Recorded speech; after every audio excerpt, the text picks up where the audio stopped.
Propulsion Lab. I'm here today at DevNexus with Brian Vermeer from Sneak. Brian, you want to introduce yourself? Absolutely. Hi, I'm Brian. I am from the Netherlands, so you'll probably hear that from my accent. Sorry, I have to. Actually, I don't have stroopwafels with me. I'm sorry. Anyway, I work for Sneak as a staff developer advocate, Java champion, and mainly I talk about Java and security. Awesome. Well, welcome. Those are two things that are near and dear to my heart as well. Security. I always talk about security and build tools, and that confuses people sometimes, but it's good. I love this stuff. So let's talk today about I don't know, why developers should care about any of this stuff. Well, I think about that nowadays when everybody at least tries to implement DevOps or DevSecOps. Let's not get into definitions right now yet. But basically owning what you create, right? That's what we try to achieve with DevOps. There's no silos anymore. Security is not yet in that place for many companies. Security is still an afterthought, and I think we should change that. So as developers with autonomous teams, we make choices. We make choices how to implement new code, how to get new dependencies, get new libraries in. And if it works, that's all great. But if it's vulnerable or there's a vulnerability, they come back to you because as a team, you are responsible for creating and getting it into production. And the last thing that I want is do-overs, as in, oh, something is already in production, there's a dependency that's vulnerable, we need to go back to the drawing board because I need to go to, I don't know, maybe another vendor or another version that breaks API, and I need to do all of the stuff all over again. Yes, a lot of rework. I hate rework. Yeah, me too. No, the last thing I want to do is do something twice. Exactly. Right? Yeah. So I don't know. Maybe we should talk about a little bit about how developers should think about dependencies, or maybe not so much selection criteria, but I don't know. How do you know something sucks? Well, I think there are a couple things you can look at. If you look at the dependency, it's not just because my ChatGPT or Copilot says so, or it was on Stack Overflow, it works. Like if it works, that's great. But you have a responsibility. So if I select my dependencies, I look at where it comes from. Like, is it a valuable source? Is it the real source? Like, people can copy it and put another version on it, fork it, and put another version on it. So first of all, is it the real one? Secondly, is it maintained? Is it still maintained? What is the release cycle of a thing? Like, was the last release like 2 years ago or 2 months ago? That makes a huge difference. How many releases are there? How many maintainers are there? If it's bound to connected to a GitHub repository, it's quite easy to find out. Also, if there are known issues, look at the issue reports that are there. Like, most of the issues we know might not be real issues, but if there is a vulnerability in it and it hasn't been fixed for months, then we need to think of like, how important is this? So like, these are selection criteria. On top of that, I want to say if a library, and it doesn't matter if it's in whatever language it is, has known vulnerabilities, you might want to skip it. So yeah. Yeah, that's fair. You probably should avoid libraries with known vulnerabilities. So you probably know a little bit about how to detect vulnerabilities, I'm guessing. Yeah. Like one or two things you. Yeah, one or two things, maybe three. Yeah, I always tell people you need to have a tool to sort of scan these things. You can't just follow mailing lists anymore. I think the last time I calculated it was more than 50 vulnerabilities per day on average per year, which is wild if you think about it. So you just can't keep track of these things. Not manually. Specifically, if you look at huge Java projects or huge enterprise projects where you have just a few dependencies that you actually have in your manifest file, but they bring in a ton of other stuff that you probably have no clue that it brings in. I think a couple of years ago, I did a very, very silly experiment of creating a Spring Boot application with just one endpoint and Hello World endpoint, and then counted the lines of code that were part of my jar. It was like 4 million something. Because of one endpoint. For one endpoint. Of course, it's silly to do that in Spring Boot, but just to make sense, like, we scaffold the thing that has so many lines of code. I wrote 4, and then all the dependencies altogether that came in that fat jar, like, that's all in your class path. That's all part of your application. That's pretty wild. So, if you had, I don't know, your dependencies have Yeah. dependencies, Yeah. transit dependencies, as you mentioned, right? What if those aren't very healthy? How do you manage that? Good question. I mean, the thing is first, like if you scan your application and you find out that you have problems in transitive dependency, the first thing I would do is like, is there an updated version of your top level dependency? Say you're using one of the major frameworks, it might be that you're like a couple of versions behind. And if you update to the newer version or the newest version, then because of the dependency management mechanism that your build tool is using, you might already get rid of that problem. If not, then you might need to know what kind of build tool you're using and how you do dependency management manually.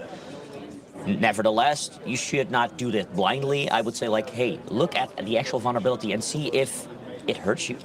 Like, but you need to know it's there. You need to have the knowledge and the know-how and actually have enough information to make an educated decision that it hurts you or not. Because I understand that people say like, okay, this is a minor vulnerability in a transitive dependency and it's only an internal application.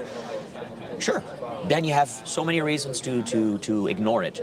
But in most cases, people are just ignoring it because it takes time. It does. It does take time. Yep. One of the things I like to talk about is if you use some sort of automated like dependency updating tool, you still need your tests. Your tests Yep. verify Yep. your application can be updated. So having good quality code and all those things helps with being able to move everything forward and making sure you don't have these vulnerabilities to remove some of that time. Yeah, absolutely. So one of my pet peeves is I don't think developers know enough about, or even know that they should need to know enough about security. So how does a developer figure out what they don't know? I think there are a couple of things. First of all, it is part of education. Like it should also be part of your education in whatever engineering school you did. Like it can be in college, in uni, maybe you did a boot camp, whatsoever. But what we see is that developers are creators, not breakers. So we think about the happy path. We think about making it work, which is great. Other people think about breaking your stuff, and we should at least be aware of the fundamental things, how to avoid it. Luckily, I did a talk yesterday here at DevNexus. Luckily now, most developers know what a SQL injection is. I'm happy about that. But I also demoed a path traversal problem with a file upload in a Java application, and some people were amazed that it was so easy to do. And I understand that if you don't know how it works under the hood. So I think part of it is education, knowing what you're doing. Secondly is making sure that you have the right tools in place at the right time to help you figure that out. You don't need to do everything, and you also don't need to get to zero right away. Like everything you can do now to help it is already better than it was yesterday. But if you have tools, for instance, in your IDE or at least on your local machine, before you commit it to your master or your main branch, you probably fix it already very early in an early stage, instead of waiting until your CI pipeline finishes, then you get the report, and then you're like, oh my God, I need to do a bunch of stuff. Yeah, so that's great. That kind of brings us back to what we talked about initially, like rework or trying to get things done. If you have an issue and you have to go rework it or refix it, or you're not aware of these types of problems, it's going to take you longer to fix or even just implement your feature.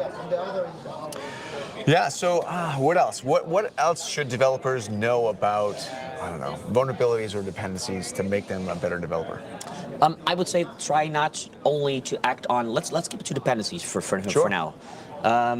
We can also talk for ages on your own code. But a lot of people like it works in production. There's no vulnerability. Let's not touch it. Yes, you need to update it. Like please keep track of what you're using now and try to be as close as possible to the last version of a certain library or a certain framework. Because if something happens, the maintainers of an open source library probably fix the latest version and not streamline it right away back to older versions. And it might mean that if you're like 3 major versions behind, even if it's not vulnerable at a certain time, and you need to update to there because there is a new log for J kind of, we all know that one. But you're in trouble because then your whole stack falls apart and you need to update your whole stack. Secondly, I think another one is important is making sure that you are able to quickly release a project. If you're not, like if it takes 3 days to go through QA and your CI pipeline because it's a monolithic application from years ago, good luck when updating when there is new when there's a new major vulnerability. Yeah, those are both great points. So the last one, I mean, best case, if it takes 3 days, your application is now vulnerable for 3 days. Exactly. Best case, right? Best case. And if it in 3 days is actually a pretty quick release cycle, It is. relatively speaking. And then before that, I forget what you said now, but I had some great things to say, right? But your last point struck home, so I was very excited about it. But I said be aware that you are up to date, even if there are no vulnerability, because if you're 2 major versions behind, then you might be in trouble when updating. Yes. But the other thing you mentioned was being able to, once you ship your software, you're not done. Yeah. Right. That's a really important distinction. That I've talked to a lot of folks that have software running that's been running for multiple years, which is awesome. Yes, your software is running for multiple years, nobody touch it, no problems.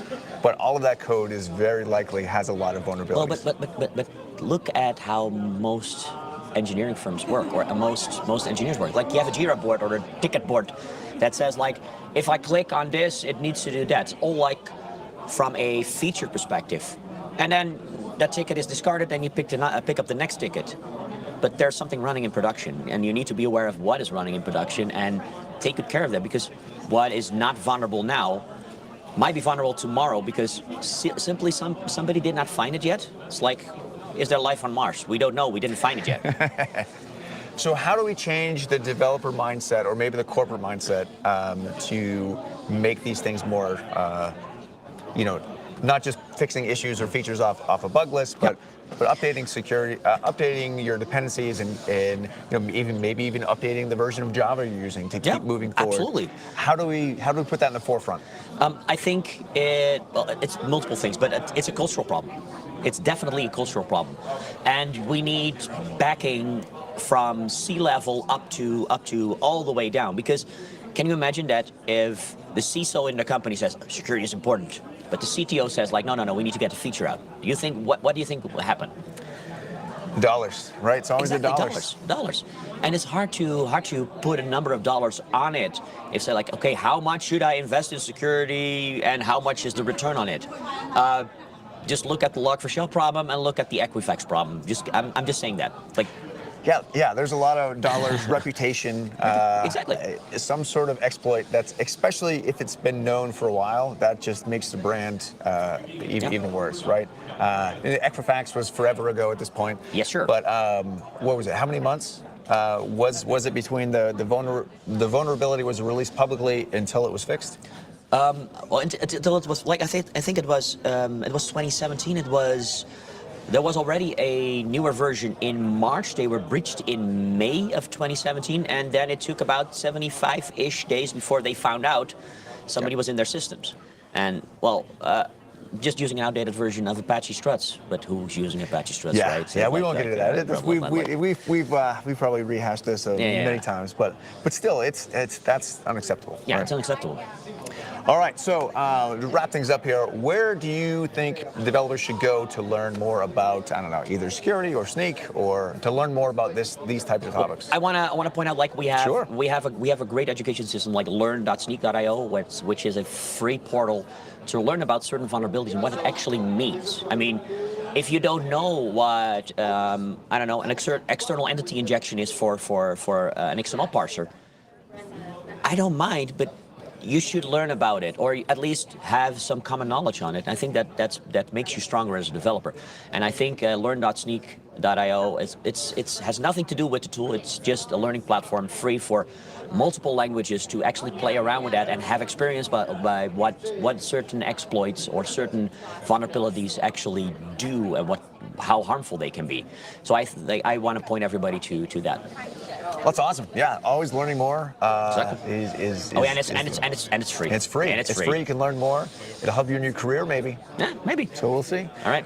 But yeah, awesome. Well, Brian, I appreciate you taking the time to talk with us today, No worries. and enjoy the rest of the conference. I will. Thank you, man. Awesome. Thanks.